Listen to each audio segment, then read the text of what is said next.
श्री शिवाय नमस्तुभ्यम। हम सबको पता है कि आज है 27 अप्रैल यानी कि शनिश्चरी चतुर्थी का बहुत ही विशेष सा दिन। ये शनिश्चरी चतुर्थी वैशाख के महीने में पड़ती है, जिससे आपके घर की जितने भी दोष होंगे ना, चाहे वो पितृ दोष हो, चाहे कैसा भी दोष आपके घर में चल रहा है जिससे आपका परिवार उदास रहने लगा है, तो ये वीडियो आपके लिए है। बस कुछ भी नहीं करना है, आज आपको एक दीपक घर में रात में लगा देना, जिससे आपके घर के जो कष्ट होंगे वो खत्म हो जाएंगे और आपके परिवार में खुशियां बनी रहेंगी। लेकिन बात आती है कि ये दीपक हमें जलाना कहाँ पे है, कैसे करना है, इन सभी की बात हम लोग करेंगे, ठीक है ना। चलो अब बात कर लेते हैं कितने दीपक हमें लगाने हैं। तो जैसा कि आपको पता होना चाहिए, हमें 2 दीपक लगाने हैं, ठीक है। दोनों दीपक मिट्टी के होने चाहिए। ज़रूरी नहीं है कि वो दीपक नए ही हो, आपके घर में अगर पुराने दीपक हैं तो उनका भी इस्तेमाल आप कर सकते हैं। लेकिन ध्यान रखिएगा, जो 2 दीपक हमें प्रज्वलित करने हैं आज शनिश्चरी चतुर्थी पे, वो आपको अलग अलग जगहों पर लगाने हैं, ठीक है। जो पहला दिया आपको लगाना है वो आपको चौमुखी दीपक को लगाना होगा। क्या लगाना है? चौमुखी दीपक को आपको लगाना है। अब बात करते हैं इसके अंदर डालेंगे क्या। तो आपको इसके अंदर डालना होगा सरसों का तेल। क्या डालोगे? सरसों का तेल आपको इस चौमुखी दीपक में लगाना है और इस दीपक को उठाएंगे। आपके घर का जो मेन गेट होगा, क्या है, जो आपके घर का मेन गेट होगा, जब हम अपने घर के अंदर घुसने वाले होते हैं, घुसते ही राइट साइड में आपको उस चौमुखी दीपक को नरसिंह भगवान के नाम से लगाना है। कौन से भगवान? नरसिंह भगवान के नाम से उस चौमुखी दीपक को आपको लगाना है। पहला दिया तो आपको यहां पे लगाना है। जो दूसरा दीपक आपको लगाना है, आपके घर में भगवान गणेश की फोटो, मूर्ति, प्रतिमा होगी ही होगी। जो दूसरा दीपक आप प्रज्वलित करोगे वो भगवान गणेश के पास में, चाहे तो लेफ्ट साइड या फिर राइट साइड। लेकिन हमने पहला दीपक चौमुखी सरसों के तेल का जलाया था, लेकिन जो दीपक भगवान गणेश के स्थान पे हम लगाएंगे वो आपको घी का दिया आपको लगाना है, और वो भी घी का दिया आपको गोल बत्ती का प्रज्वलित करना है। जब यहां पे गोल बत्ती का प्रज्वलित करेंगे तो आपको अपने परिवार का नाम और गोत्र बोल करके एक छोटी सी आपको दूर्वा इसी जलते हुए दीपक में रख देनी है, जिससे आपकी फैमिली में, आपके परिवार में कभी कोई संकट नहीं आएगा और आपका परिवार तो हमेशा खुश रहेगा ही रहेगा, ठीक है ना। करिएगा जरूर सभी लोग। तो यहाँ पे हम सभी लोगों ने पहले उपाय की बात कर ली है। और हाँ, एक छोटा सा काम और करना होगा। जब दीपक आपने प्रज्वलित कर लिया, उसके बाद में आपको कुछ मीठा का भोग, पहले तो कोशिश करेंगे लड्डू घर में मिल जाए तो और अच्छी बात है, कहीं मार्केट से खरीद लो।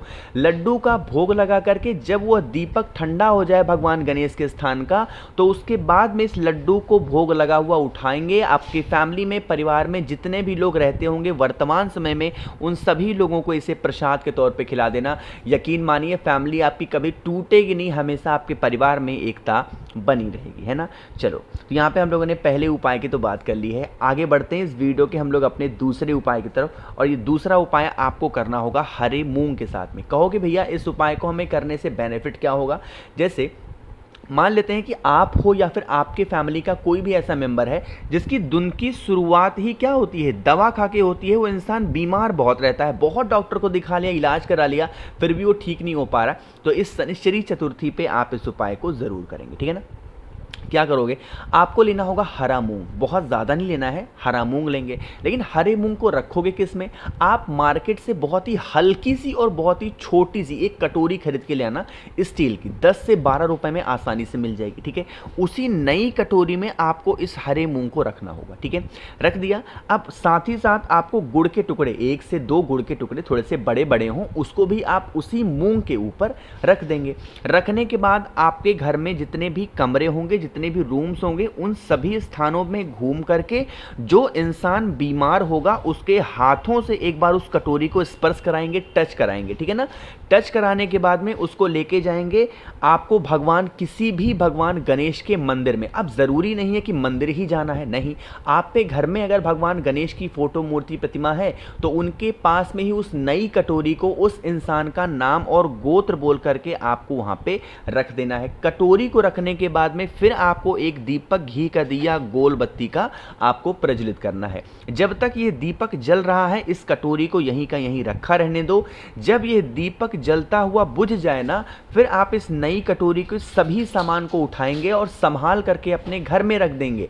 और उसके बाद में जब भी आप कभी भी मंदिर जाना तो उस कटोरी को लेके चले जाना और संभाल करके पूरी की पूरी कटोरी गुड़ और मूंग के साथ में मंदिर में रख करके चले आना। इससे आपके घर में जिस भी कारण से वो इंसान बीमार पड़ा रहता है, उसकी बीमारी ठीक नहीं हो पा रही है, उसकी बीमारियां भी बहुत जल्दी ठीक ज़रूर हो जाएंगे, ठीक है ना। तो यहाँ पे हम सभी लोगों ने 2 उपाय की तो बात कर ली है। आगे बढ़ते हैं अब इस वीडियो के हम लोग सबसे आसान से अपने तीसरे उपाय की।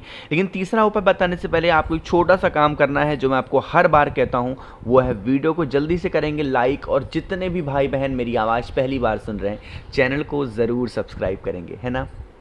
चलो समझने की कोशिश करते हैं इस उपाय को। स्क्रीन पे आपके सामने दिख रहा होगा, आपको दूर्वा दिख रही है ना। आपको यहाँ पे थोड़ा नियम फॉलो करना है कि हमें दूर्वा बड़ी अलग सी लेनी होगी। अलग सी मतलब आपको लेनी है 3 गांठ वाली 5 दूर्वा। कितनी? 3 गांठ वाली 5 दूर्वा। बात आती है भैया गांठ हम पहचानेंगे कैसे? यहाँ पे एक डायग्राम बना के आपको समझाने की कोशिश करता हूँ। मान लेते हैं ये क्या है, आपको दिख रहा होगा यहाँ पे, 1 मिनट, हाँ ये है आपकी दूर्वा की डंडी। इसी दूर्वा की डंडी में आपको छोटे छोटे यहाँ पे डार्क स्पॉट दिखते होंगे, और इसी डांट से होते हुए आपको 2-2 पत्तियाँ ऐसे निकली हुई दिखती हैं, ठीक है। जहाँ से ऐसे 3 खत्म हो जाए, यहाँ से तोड़ लो तो ये आपकी 1 दूर्वा बन जाएगी, ठीक है ना। इसी तरीके से 3 गांठ वाली आपको 5 दूर्वा लेनी होगी, ठीक है ना। ले लिया। लेने के बाद में आपके घर में जहाँ पे भी भगवान गणेश की फोटो, मूर्ति, प्रतिमा हो, है ना।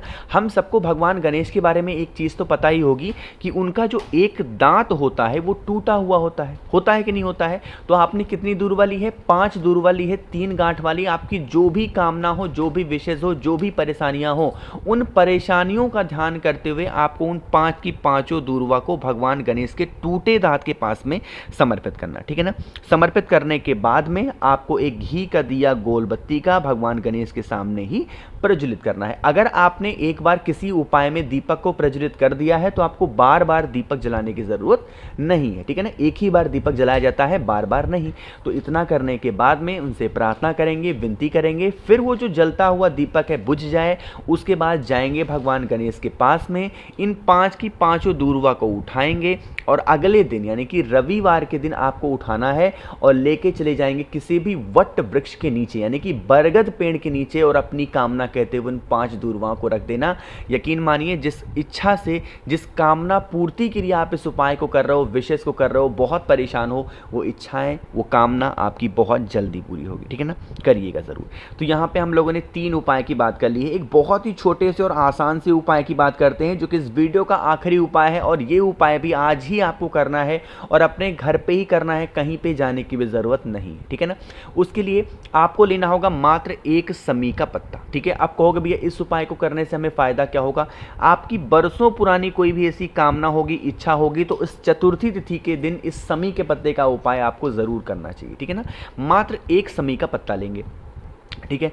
लेने के बाद में आपको एक तांबे का लोटा लेना है, उसमें जल भरेंगे। जो समी का पत्ता है इस जल के अंदर बिल्कुल भी नहीं डालेंगे, उसको अलग से लेकर के और पहुंच जाएंगे भोले शंकर के शिवलिंग के पास में। फेस रखना होगा आपको उत्तर दिशा यानी कि नॉर्थ डायरेक्शन। अब जो बताऊंगा मेरी बात बहुत ध्यान से तरीके से सुनिएगा, है ना।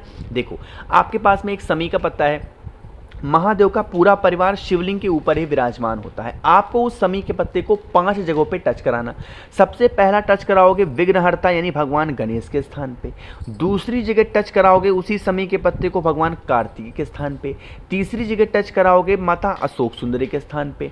चौथी जगह टच कराओगे माता के हस्त कमल पे जिसे हम कटी भाग बोलते हैं। और 5वीं जगह जो होगी वो आपको टच कराना है भगवान शंकर के शिवलिंग। यहाँ पे रखना नहीं है, कहाँ पे टच कराओगे? आपको भगवान शंकर के शिवलिंग के ऊपर टच कराने के बाद में जो आपके पास में समी का पत्ता है वो भगवान गणेश के स्थान पे अपनी मनोकामना, अपने विशेष कहते हुए आपको समर्पित कर देना, ठीक है।